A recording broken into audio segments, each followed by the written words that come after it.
¿Qué tal? ¿Cómo están ustedes? Bienvenidos a Economía de Frente. Hoy tenemos como invitado a Carlos González, director de análisis económico, cambiario y bursátil del grupo financiero Monex. Bienvenidos, bienvenidas a Economía de Frente.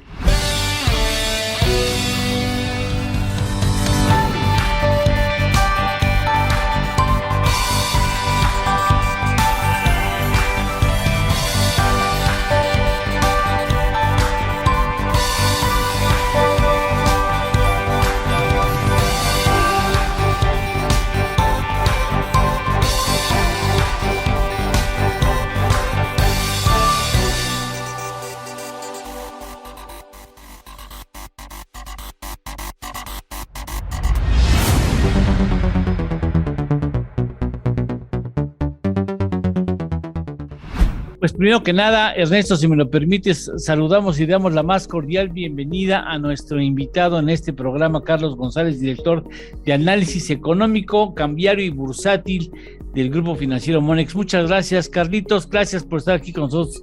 Con mucho gusto, está tu casa. ¿Qué tal, amigos? ¿Qué tal, Carlos? ¿Qué tal, Eduardo? Ernesto, Carlitos también es además presidente del Comité de Análisis de la Asociación Mexicana de Intermediarios Bursátiles, o sea que es un honor tenerte aquí con nosotros, Carlos. Muchas gracias, Carlos, y bueno, vamos a empezar con lo internacional, con el ánimo de ir avanzando hacia lo nacional, que es lo que al parecer tiene más relevancia, aunque no es menos importante el asunto de la inflación, Carlos, en Estados Unidos y la posición de la Fed, porque eso finalmente es nuestro principal socio comercial, lo tenemos que atender. Sí, definitivamente. Gracias, Eduardo, Ernesto, por la invitación. Y bueno, sin duda, el principal factor de preocupación para este año será la inflación a nivel mundial, particularmente en Estados Unidos y en nuestro país, y la decisión que puedan tomar los diferentes bancos centrales durante el año en términos de política monetaria, donde se estima que pudiera haber incrementos generalizados en las tasas de interés. En el caso particular de Estados Unidos, el año pasado cierra la inflación en niveles cercanos al 7%. Es la inflación pues más elevada que se ha conocido en Estados Unidos desde 1982, lo cual pues resulta un factor importante y relevante para la economía norteamericana en un contexto en donde después del fuerte crecimiento económico que se ha observado en los últimos meses, viene un escenario de posibles incrementos en las tasas de interés y con esto estaremos iniciando pues 2022, así que sin duda será determinante para el crecimiento económico de este año. Nuestra expectativa es que ante este escenario la Fed pueda estar incrementando las tasas de interés a partir del mes de marzo en 4 ocasiones, de tal forma que se ubique la tasa de referencia hacia finales de este año en un rango entre el 1% y el 1.25%. Bien, Carlos. Ernesto, ¿coincides? Sí, y complemento lo que acaba de comentar Carlos, coincido al 100%, que la inflación al productor salió o terminó el año en 9.7%. ¿no? La meta de inflación por parte del Banco de la Reserva Federal es 2%. ¿no? Entonces, está lejos. Una inflación de costos al productor de 9.7, bueno, pues es por 4, ¿no? Esa meta. Y adicionalmente, hace 2 semanas conocimos cómo terminó el incremento de salarios en Estados Unidos y fue 4.7. O sea que tenemos presiones de costos por todos lados. También hay nuevos máximos recientes en los últimos días en el precio del petróleo. Precios que no veíamos también hace varios años, por ahí de 86, 87 dólares el WTI o el Brent. La mezcla mexicana ha llegado a tocar 80 dólares. ¿no? Es una buena y una mala noticia al mismo tiempo porque somos deficitarios en hidrocarburos, tanto en importación de gasolina como en gas natural, que también está por las nubes. Entonces, las presiones inflacionarias arrancan fuerte en la primera parte de este año. Bien, esto adelanta momentos, exigirá mucha precisión en las políticas monetarias, Carlos. Sí, efectivamente, como señala Ernesto, los precios de los energéticos han ido incrementándose de manera importante y las expectativas hacia adelante es que continúen en la parte alta. Incluso algunos reportes señalan que los precios del petróleo podrían estar alcanzando niveles de $100 hacia finales de este año. A esto habría que agregar también incrementos en los productos agropecuarios, que sin duda están pues también contaminando las expectativas inflacionarias, y obviamente el tema de la pandemia continúa generando problemas en la cadena de suministro, lo cual pues se espera que continúe por lo menos durante la primera mitad de este año. Yo agregaría también que hoy las expectativas de inflación que señalan los bonos de largo plazo en Estados Unidos anticipan que la inflación podría estar cercana o incluso arriba del 3%. Y esto es preocupante porque el objetivo del Banco Central es del 2%. Así que sin duda es muy probable que veamos una restricción en la política monetaria en Estados Unidos, pero también a nivel internacional. Y esto viene a complicar sobre todo pues, el escenario de crecimiento económico en la economía global y obviamente con efectos también importantes para nuestro país. Ahí quiero estacionarme contigo, Ernesto. Eso nos va a impactar, o sea, tanto que adelante el incremento en tasas, restrinja la creación de dinero, la Fed. Eso, pues finalmente somos el principal socio comercial de Estados Unidos y eso nos va a impactar, nos guste o no nos guste. Así es, los flujos de inversiones financieras globales se mueven muy de la mano de cómo se muevan las políticas monetarias de los bancos centrales de los países ricos. Entonces, en el año 20 y el año 21 tuvimos una circunstancia en la que todos estos bancos, el Banco Central del Euro, el banco inglés, el japonés, el banco americano, estaban creando dinero en cantidades nunca antes vistas en la historia de la humanidad y con tasas de interés cercanas a cero o en negativo incluso, ¿no? Entonces, si se están desarticulando estas políticas monetarias, pues vamos a ver cambios en los flujos internacionales y vamos a tener lo que le llaman sell-offs, estampidas de dinero que sale de los títulos de mercados emergentes. Y el caso de México, pues es particularmente relevante porque tenemos un monto de alrededor de $80,000 millones en lo que se llama la tenencia de valores gubernamentales en manos de residentes del exterior. En los 2 años anteriores, fíjate, en lugar de que hubiera estado entrando dinero a este renglón, porque llegamos a estar en $116,000 millones en febrero del 19, ha estado saliendo y ahora ya vamos en $80,000 millones. Han salido más o menos unos $30,000 millones. Bueno, vamos a una pausa, tenemos que hacer una primera pausa, regresaremos con las expectativas para los estimados y cierre económico del 2021 en México, que se anticipan que estará triste el resultado final de la economía mexicana el año pasado, los estimados para el 2022 y más aquí en Economía de Frente.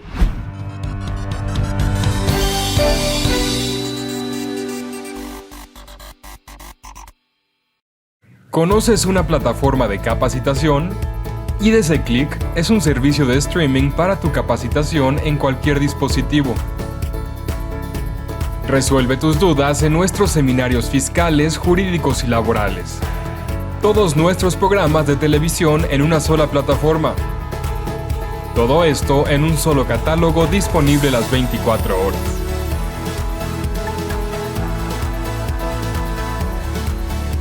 Únete a la familia IDC con la mejor plataforma para una capacitación completa. IDC Click, tu mejor opción.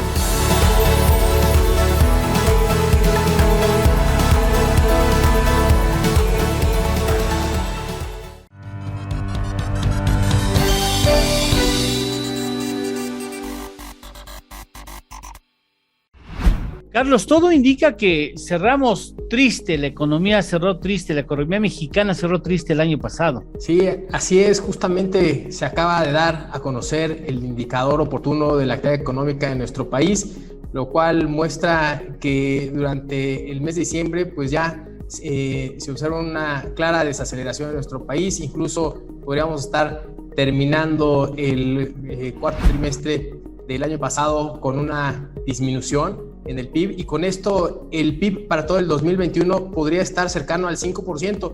Es importante recordar, Eduardo, que hace pues algunas semanas los estimados de crecimiento para nuestro país oscilaban arriba del 6%. Y con este último dato estaremos viendo que nuestra economía estará rondando cerca del 5%. Con esto seguramente se estarán moviendo también las expectativas para este año, para 2022, en donde nuestro estimado en Monex es de un crecimiento del 2.7%, pero seguramente podríamos estarlo revisando incluso a la baja.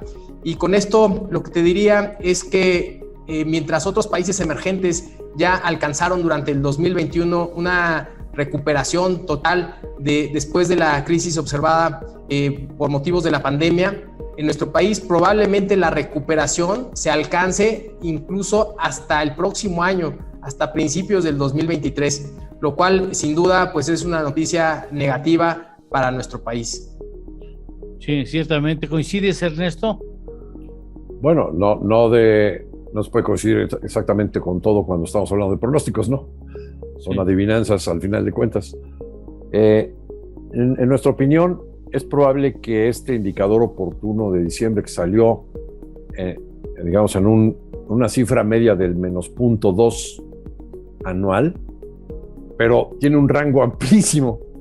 Dice que puede estar entre el INEGI dice que puede estar entre menos 2 y más 1 más 1.7. Y bueno, pues en medio le quedó el menos 0.2. Lo único que es garantía es de que es difícil que se equivoque el INEGI. Así es, con ese rango tan amplio. Nuestra estimación con nuestro indicador IBAM es que podríamos tener una sorpresa positiva, que probablemente el crecimiento sea positivo en diciembre, básicamente porque vimos un cambio importante en la balanza comercial desde noviembre.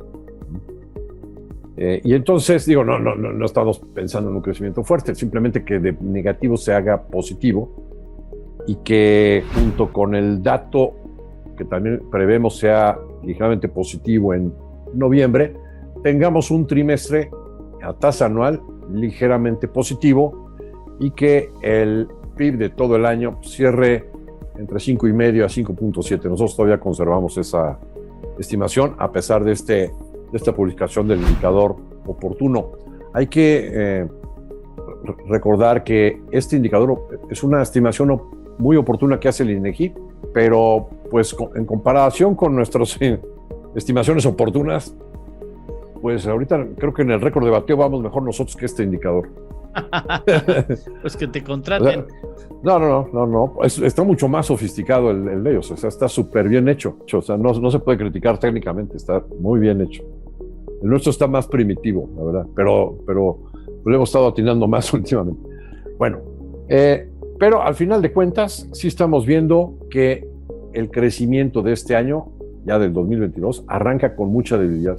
La economía es como un crucero, que es muy difícil corregir el rumbo, la velocidad, ¿no? Y entonces, si está parado o va en reversa, pues para que arranque en el primer trimestre le va a costar trabajo. Y entonces nuestra estimación, en lugar de este 2.7 que comenta Carlos, para que es su pronóstico de Monex, muy cerca del consenso de los analistas, nosotros estamos viendo 1.9. Hace 2 semanas, en la lista de todos los pronosticadores, quedamos hasta abajo 2, Citi, Banamex y nosotros con 1.9. Pero ya la semana pasada ya vimos a 2, Bank of America, que es el segundo banco más grande del mundo, y Credit Suisse, que bajaron su estimación, uno al 1.5, Bank of America, y el otro al 1.7. Bueno. Para este año, para México.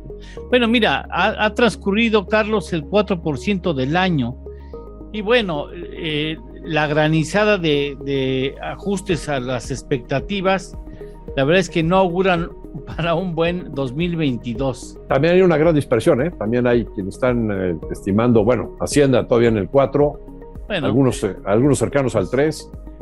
Bueno, Hacienda, estarás de acuerdo, Carlos, es su papel quedarse, amarrarse en el pronóstico, ¿no?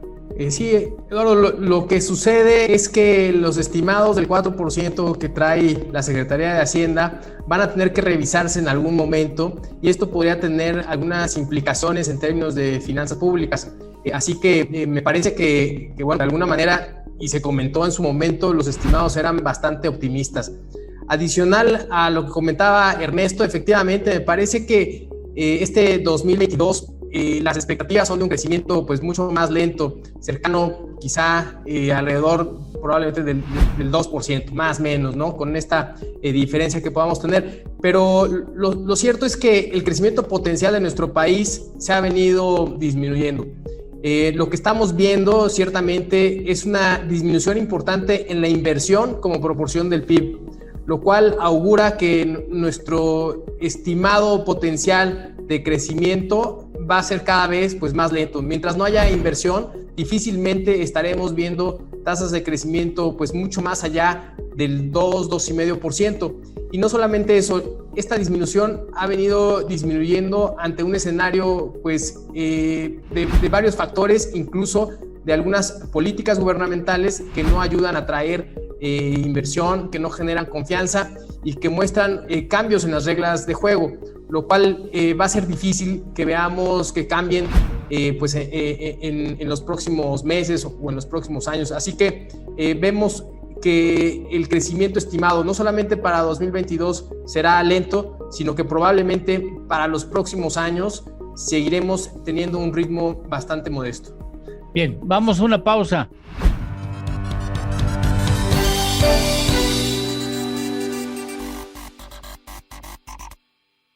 IDC Seminarios te invita a su seminario Declaración de la Prima de Riesgos de Trabajo 2022, el 9 de febrero de las 9 de la mañana a la 1:30 de la tarde.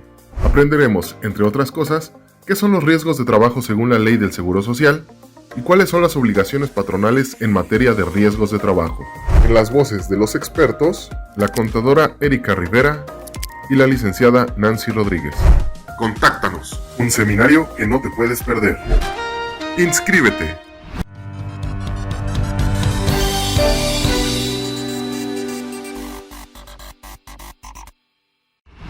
Un asunto que, como bien lo señala Ernesto Farrell antes de iniciar el programa, va a jugar un papel muy importante, y estará de acuerdo Carlos con Ernesto. Pemex va a jugar un papel muy importante en la economía. De ese plan de rescate prácticamente no se ha hablado, pero ¿tú qué anticipas o qué puedes ver, Ernesto?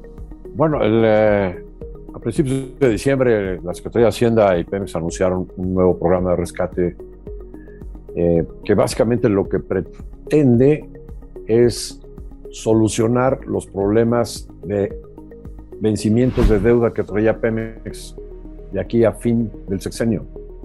Y lo lograron. O sea, sí me extraña que no el secretario Rogelio Ramírez de la ONU no ha salido a cacarear este huevo, pero la verdad es que mira, le metieron más de $3,000 millones nuevos a Pemex, le volvieron a bajar la tasa de utilidad compartida y adicionalmente hicieron lo que normalmente hacen con la deuda de los bonos en pesos del gobierno mexicano, que constantemente están haciendo operaciones que se llaman de swap, donde le dicen a los tenedores de papeles, oye, si tú tienes una emisión en tu haber que va a vencer en los próximos 2-3 años, te la canjeo por una que vence a 10 años y te doy un premio.